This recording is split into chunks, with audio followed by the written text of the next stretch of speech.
오늘 하나님께서 주신 말씀은 마태복음 5장 9절입니다. 마태복음 5장 9절 말씀.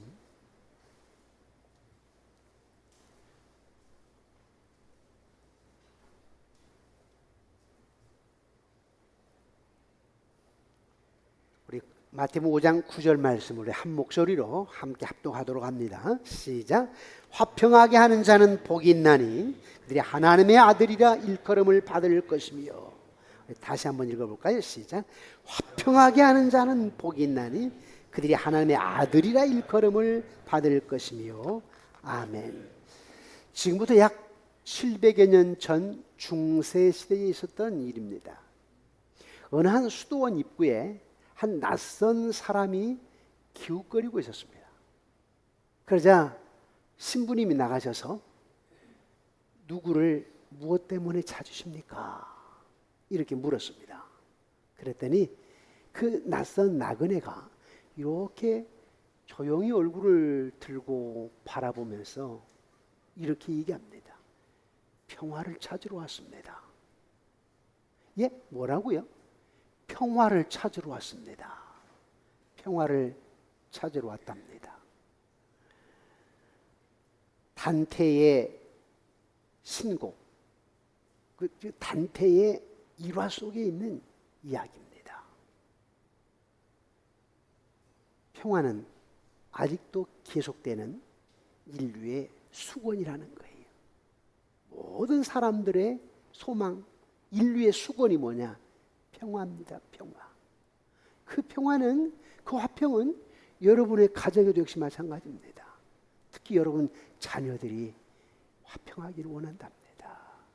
가정에서부터 시작된 그 화평은 전쟁터에서도 군인들에게도 평화를 그렇게 염원, 수곤한답니다.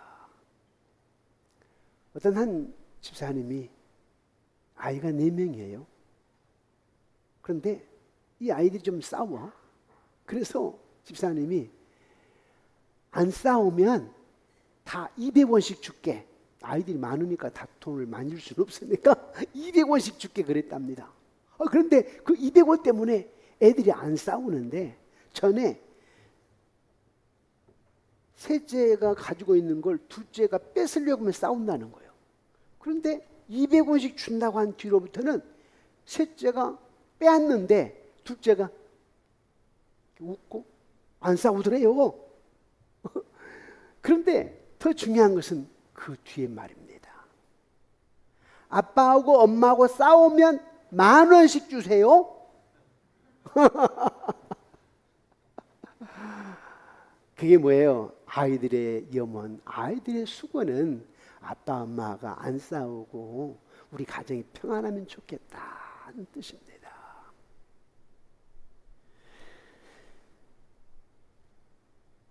우리 아이들이 집에서 일어나는 일 중에 제일 싫어하는 것이 아빠 엄마 싸우는 거라는데 여러분 다 경험해 보셨잖아요.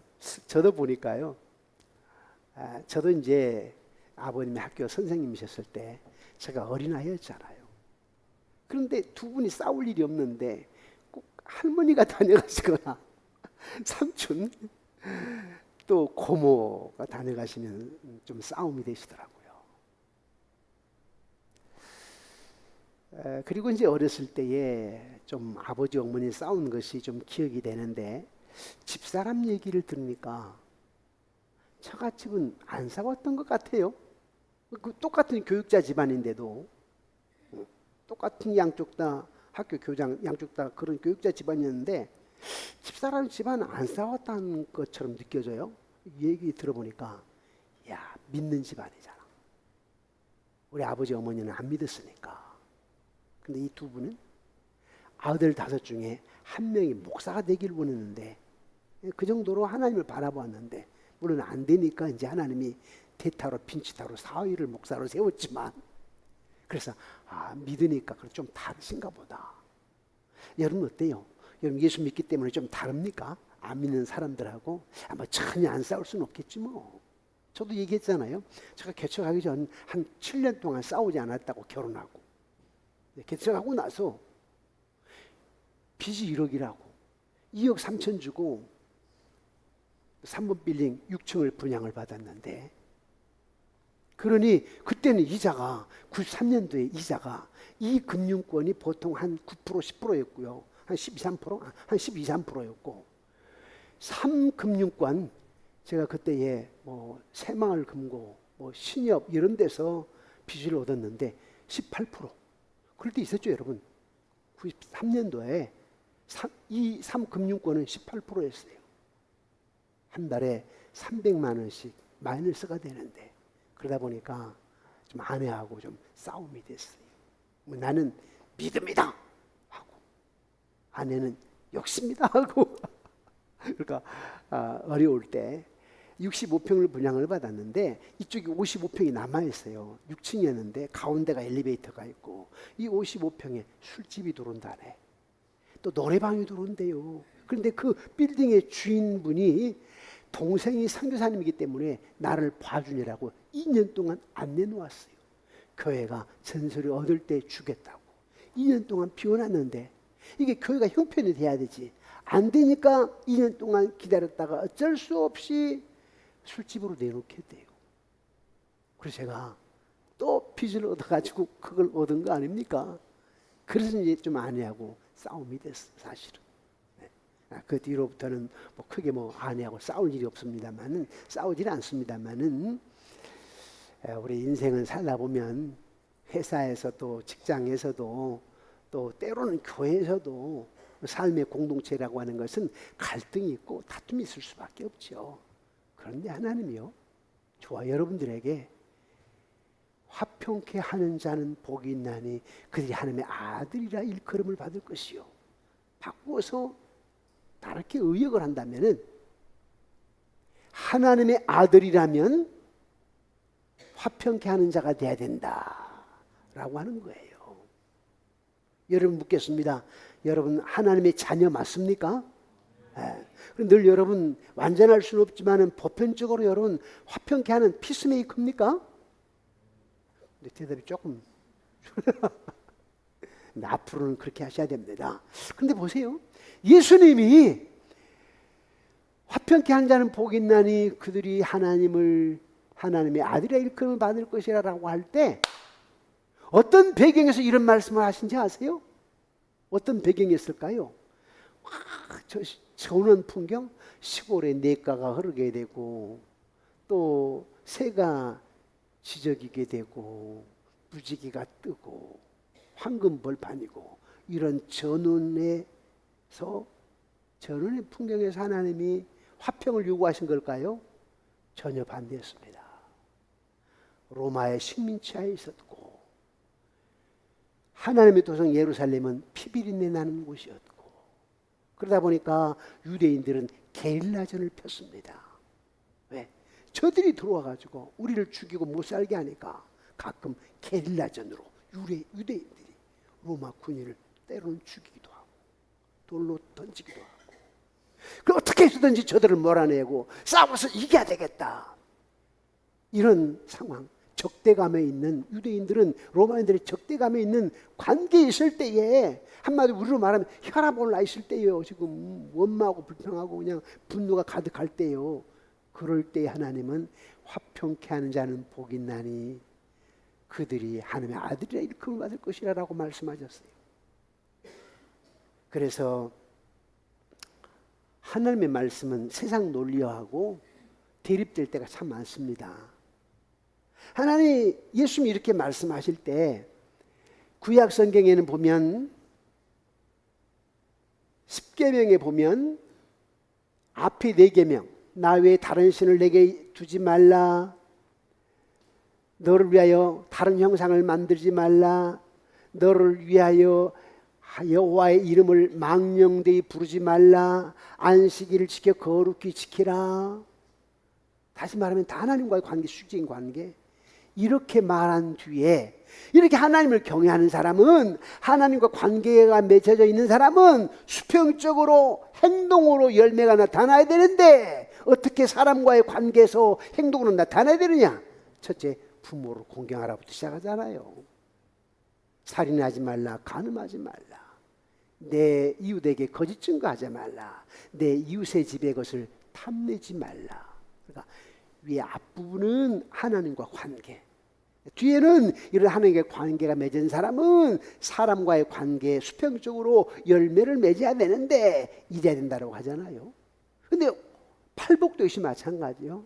예수님께서 심령이 가난한 자는 복이 있나니 천국이 저희 것이며 애통하는 자는 복이 있나니 저희가 위로를 받을 것이며 온유한 자는 복이 있나니 저희가 땅을 기업으로 받을 것이며 의에 줄이고 목마른 자는 저희가 복이 있나니 배부를 것이며. 이게 다 뭐예요? 이게 다 앞에 네 가지는 다 하나님과의 관계올시다. 심령이 가난한 자, 자기를 깨뜨리고 하나님을 전심으로 경외하며 마음을 꽉 채우는 사람. 그 다음에 애통하는 자는 죄에 대해 회개하면서 자복하는 사람. 다른 관계지요. 온유한 자가 어떤 자요? 온유한 자는 선천적으로 태어날 때부터 그런 성품으로 마음이 따뜻하고 부드러운 남자, 부드러운 여자를 말하는 게 아니고 후천적으로 성령을 받아가지고, 성령을 받으니까 지금 상황과 환경은 어려워. 그 속에서 내가 안절부절하고 근심하고 걱정하고 초조해하고 긴장하고 이런 게 아니고 두려워하는 게 아니고 성령을 받았기 때문에 그분은 창조자, 그분은 능력의 하나님, 그분은 나의 치료자, 나의 반석, 방패하다 보니까 온유해져 마음이. 그런 자에게 어떻게 된다고요? 땅을 기업을 받을 것이며 의에 줄이고 목마른 자, 의에 줄인다. 믿음이 있고 하나님과 관계 형성된 사람, 이런 사람은 저희가 배부를 것이며. 그래서 마태복음 6장 33절에 똑같아. 너희는 먼저 그 나라와 그 의를 구하라. 아까 의에 줄이고 그랬잖아요. 근데 여기에는 너희는 먼저 그 나라와 그 의를 구하라. 그리하면 이 모든 것을 너희에게 더하시라. 공중나는 새를 보라고 들의 백합을 보라고 내가 다 입히고 먹이지 않느냐. 하물며 너희일까 보냐. 이렇게 말씀하신 주님.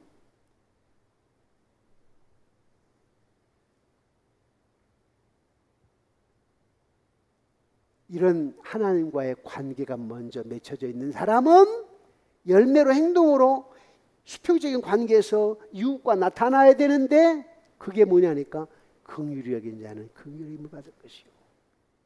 이런 사람들, 하나님과 관계가 맺어 있는 사람은 긍휼히 여긴대. 긍휼히 여겨. 그 다음에 마음이 청결하대. 하나님과 관계가 맺어져 있는 사람은 마음이 청결하대. 하나님과 관계가 맺어져 있는 사람은 어떤 자냐니까 화평케 한대요.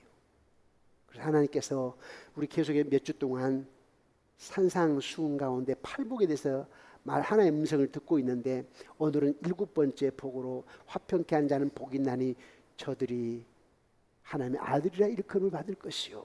이 말씀을 중심으로 화평케 하는 자라야, 화평케 하는 자라야 하나님의 아들이라 하십니다. 이러한 제목으로 하나님의 말씀을 선포하겠습니다. 선포된 말씀을 듣고 순종하는 여러분들에게 성령님의 기름 부심과 성부 성자 하나님의 은혜와 복이 차고 넘치기를 주님의 이름으로 축원합니다.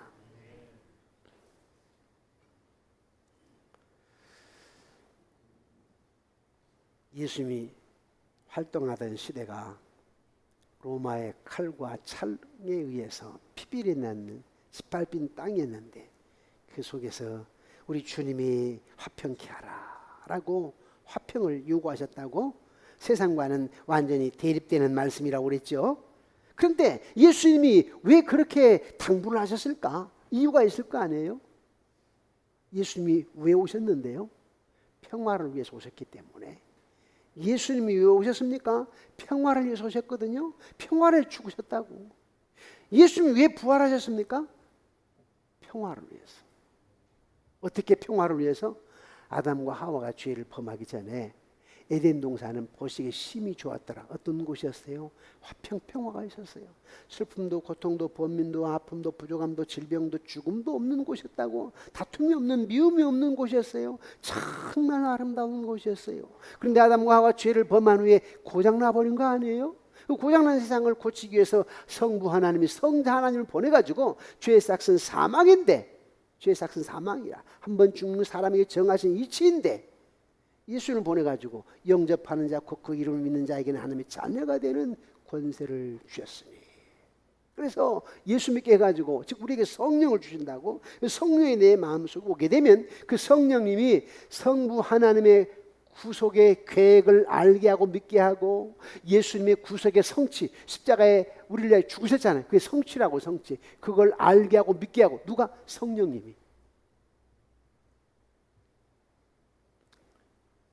그렇게 해서 하나님과 관계가 회복되게 하기 위하여 예수님이 이 땅에 오셨어요. 에덴의 회복입니다. 새로운 창조 살기지요. 참된 기쁨을 주시기 위한 겁니다. 이걸 주시기 위해서 왔는데 너희 내 자녀가 아니냐. 내 자녀라면 내 자녀라면 모습이 있어야 된다. 내가 화평케 왔으니까 너희들도 자녀니까 어떻게 해야 되냐. 화평케 해야 된다는 겁니다. 저와 여러분의 사명은 이 땅에서 화평케 하는 사명인데, 그래서 이사야 선지자는 성자 하나님을 평강의 왕이라고 했어요. 사사기에도 기드온이 여호와를 위해 제단을 쌓았는데 그 뒤에 기드온이 뭐라고 하느냐면 제단 쌓고 여호와 샬롬, 여호와는 평강이다 라고 얘기했어요. 또 예수님께서 탄생하실 때에, 태어나실 때에 천사들이 찬송을 했지요. 아기 예수의 탄생을 찬송. 특히 높은 곳은 하나님께 영광이요 땅에서는 기뻐하심을 입은 사람들 중에 뭐라? 평화로다. 천사들이 찬양한 거예요. 뭐라고요? 평강이라고. 바울이 하나님의 나라는 먹는 것과 마시는 것이 아니요 오직 성령 안에서 의와 평강과 희락이라. 바울은 또 뭐라고 했느냐니까 우리의 화평이시라, 예수님 우리의 화평이시라 라고 얘기를 합니다. 예수님의 최대의 사명이 뭐냐면 화평케 하시는 거예요.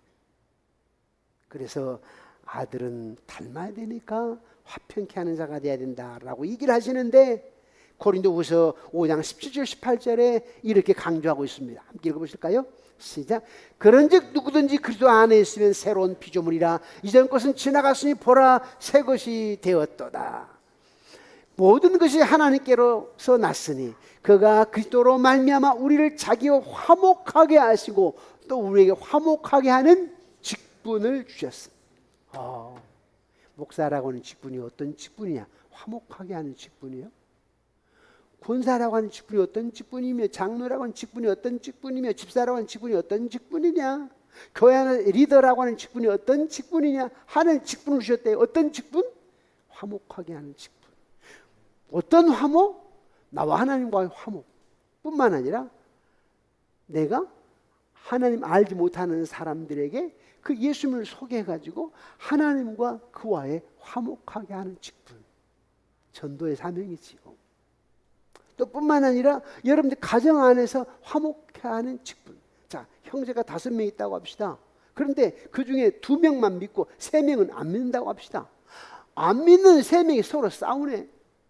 제일 큰 형하고 셋째 형은 막내하고는 안 믿어. 그런데 큰 형하고 셋째 형이 자주 싸워.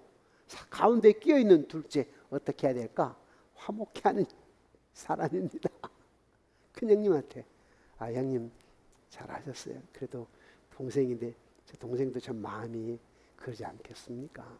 형님 같이 식사합시다 하면서 화목해야지. 형이 그래가지고 형이 그런다고 막 하게 되면 관계가 이루어지지 않아요. 그래서 여러분들은 가정 안에서 화목해 하는 직분이에요. 회사 안에서도 역시 마찬가지예요. 회사 안에서도 김 부장한테 이 대리가 쫑꼬를 먹어가지고 굉장히 마음이 아파. 회사를 그만둘까 말까 갈등하는 것 같아. 그러면 야 나하고 같이 오늘 밤에 식사할까? 해놓고 달리기도 하고. 왜? 나는 화목해 하는 직분이니까. 교회도 역시 마찬가지입니다. 우리 장로님들이 집사님들 사이에 좀 어려움이 있으면은 집사님 같이 커피 한잔 할까? 화목해 하는 직분이에요. 저도 총회나 노예 안에서 화목해 하는 직분이에요. 화목해 하는 직분. 여러분 평화, 화평하게 되면 여러분 뭘 생각합니까? 초가집이 있고, 지금은 시골에 초가집 없지요. 시골에 전원 풍경이 있고, 그리고 냇물이 흐르고 비둘기가 있는 전원 풍경. 네, 즉 농촌의 모습이 평화, 화평일까요?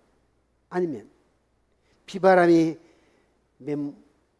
매몰차게 불어오고 폭풍이 무섭게 몰아치는 험악한 날씨에 절벽 벼랑 사이에 작은 새 한 마리가 안심하고 깃들여 있다. 그 모습 어떤 게 더 평화일까요? 자, 화가가 그린 그림이 있는데 전시에 그려놓고 평점을 줍니다. 관객들에 의해서. 그런데 위에 제목은 똑같이 다 평화입니다. 평화. 이 그림은 조는 풍경 시골에 아까 처음 제가 얘기했던 냇물이 흐르고 비둘기가 나르고 시골 집이 있고 보리가 이렇게 들에 있고 이런 그림이야. 한쪽 그림은 아까 얘기했던 것처럼 바다에 세찬 비바람이 불고 풍랑이 일어나고 그런데 그 절벽 사이에 새 한 마리가 안심하고 앉아 있어. 이것도 주제가 평화. 사람은 어디에다가 더 동그라미를 많이 칠 것 같아요? 여기다 많이 치더래요. 이게 진짜 평화다. 그 절벽 사이에서도 새 한 마리가 안심하고 앉아 있는 것, 저게 진짜 평화지. 우리는 흔히 이렇게 생각하는데 이 말은 무슨 말일까요? 화평케 하는 자는 어떤 자냐? 싸우는 자가 아닙니다. 화평케 하는 고발하는 자가 아닙니다. 또 그렇다고 해서 화평케 하는 자는 방관자가 아닙니다. 차디찬 지성적인 냉소주의자도 아닙니다. 화평케 하는 자는 상황에 적극적으로 뛰어들어서 현상뿐만 아니라 원인까지도 치료하는 사람, 이 사람이 화평케 하는 자예요. 우리 교회 안에서 와가 혼자 왔다 갔다 하고 뭐 방관자고 이런 사람 화평케 하는 자가 아니에요. 교회가 때로는 조금 어려울 수 있지요. 그 속에 내가 뛰어들어서 문제가 뭘까? 갈등이 뭘까? 그 속에 내가 어떻게 하면 치료할 수 있을까? 어떻게 내가 하나가 되게 할 수 있을까? 하면서 거기서 격려하고 위로하고 섬기며 이런 사람들이 화평케 하는 자라는 거예요. 아멘이십니까 여러분? 예. 화평케 하는 자는 어떤 자는가? 갈등을 피하는 자가 화평케 하는 자가 아니라는가요? 그러니까 갈등이 있게 되면 그 속에 내가 들어가서 치료자가 돼야 되는데 갈등이 있다고 피해버리잖아요. 그러나 화평케 하는 자가 아니라는 거예요. 문제를 무시하고 피하는 사람은 화평케 하는 자가 아닙니다. 화평케 하는 자는 1대1 만남이 있어야 됩니다. 만나야 돼요. 화평케 하는 자는 어떤 자냐? 진실에 직면하는 자고, 화평케 하는 자는 어떤 자냐? 정직한 자입니다. 화평케 하는 자는 어떤 자냐? 상처를 주었다면 유감이라고 말할 수 있어야 됩니다. 아니, 우리 아이들이 말할 수 있어야 됩니다. 저는 상담을 많이 해왔잖아요. 그런데 우리 청소년들 우울증, 성격 난폭하는 거 다 애들 탓이 아니요 부모 탓입니다. 아이들이 어렸을 때 그 환경에서 정착된 성품이에요. 아빠 엄마가 늘 싸우잖아요. 그러면 두 가지로 아이들이 나타날 수가 있습니다. 우울증으로 나타날 수가 있고 어른이 되었을 때, 또 하나는 개팍한 성격이 공격적인 성품으로 바뀔 수가 있습니다.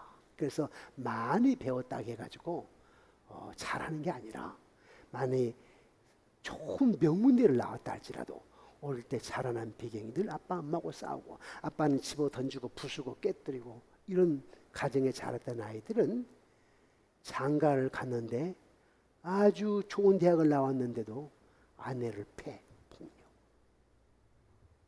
그래서 가정에 화평케 하는 그 과정 분위기가 굉장히 중요한 겁니다.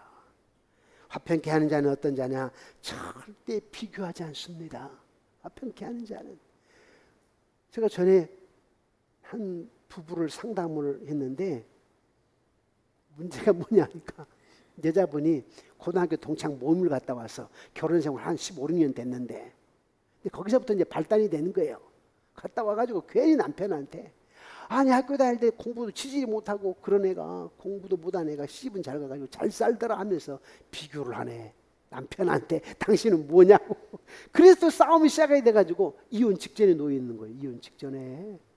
에? 비교하면 그렇게 되는 거예요. 화평케 하는 자는 절대 비교하지 않습니다. 또 교회 안에서 화평케 하는 자는 비난하지 않습니다. 교회 안에 비난 없을까요? 있어요, 있어. 예. 화평케 하는 자는 비난하는 자가 아닙니다. 화평케 하는 자는 강압적이지 않습니다. 한번 볼까요? 혹시 연세가 많고 권사님들 오랫동안 신앙생활하다 보면 다 그런 건 아닙니다. 또 어떤 경우는 좀 강압적일 수 있습니다. 젊은 집사님들한테 식당에서. 그분은 화평케 하는 자가 아니에요. 강압적인 자세는 화평케 할 수가 없습니다. 목사도 역시 마찬가지예요. 강압적이게 되면 화평케 할 수가 없습니다. 화평케 하는 자는 협박하지 않습니다. 화평케 하는 자는 업신여기지 않습니다. 화평케 하는 자는 반박하지 않습니다. 화평케 하는 자는 동정심과 공감이 있습니다. 화평을 위해서는 때로는 불쾌함도 또 인기 하락도 오해도 손해도 고통도 심지어는 죽음까지 내놓아야 할 때도 없지 않습니다. 화평을 위해서는 우리가 소용돌이 속에서 주님을 바라봐야 됩니다. 예수님 인간을 하나님과 화해시키기 위해서 수많은 비난과 오해와 그리고 핍박을 받으셨잖아요. 그러니까 여러분들이 화평케 하는 데는 때로는 비난받을 수도 있어요. 오해를 살 수도 있습니다. 우리 주님이 그러셨습니까? 하지만 주님은 드디어 십자가의 죽음을 맛보셨고 그리고 그 십자가의 죽음을 통해서 주님은 진정한 화해자가 되셨습니다. 그러니까 피하면 안 된다는 거죠. 그 속에 들어가서 화평케 해야지 방관하면 안 된다. 그냥 피하면 안 된다는 거예요. 심령이 가난한 자는, 애통하는 자는, 온유한 자는, 의에 줄이고 목마른 자는 어떻게 되느냐? 긍휼히 여긴답니다. 그런 자는 어떻게 하느냐? 마음이 청결한 자답니다. 그런 자는 행동으로 나타나는데 하나님과 정작 관계를 올바르게 맺는 사람은 어떤 열매를 맺느냐? 화평케 한답니다. 그래서 하나님의 아들이라 일컬음을 받답니다. 사랑하는 성도 여러분, 여러분 하나님의 자녀이십니까? 예. 하나님의 자녀라면 어떤 자가 되어야 됩니까? 화평케 하는 자. 예. 우리가 평안을 소유하고 평안을 성취하는 삶을 살 때 주님께서 네가 과연 내 아들이다. 너는 내 아들이라. 이 찬양이잖아. 너는 내 아들이라. 어떤 자가 화평케 하는 자. 시편 133편 1절에 형제들아 서로 연합하여 동거함이 어찌 그리 선하고 아름다운고. 말씀을 맺겠습니다. 우리는 하나님의 자녀입니다. 하나님의 아들입니다. 하나님의 아들은 행동으로 열매를 나타내야 되는데 화평케 하는 자가 되어야 됩니다. 부부간에 화평해야 됩니다. 부모와 자녀 간에 화평해야 됩니다. 형제 간에 화평해야 됩니다. 교회 안에서 화평해야 됩니다. 그러한 자가 화평을 이루어서 하나님 나라를 확장시켜 나갈 수 있는데 우리가 이 사명을 잘 알고 나는 화평케 하는 직분을 받은 사명자다. 이 마음을 가지고 승리하는 저와 여러분들이 되어지기를 주님의 이름으로 축원합니다. 오늘 말씀을 생각하면서 우리 한 1분간만 기도할까요? 내가 어떻게 살아야 될 것인지 화해의 모습으로, 화해자의 온유로, 화해자의 겸손으로 세상을 적극적으로 살아가면서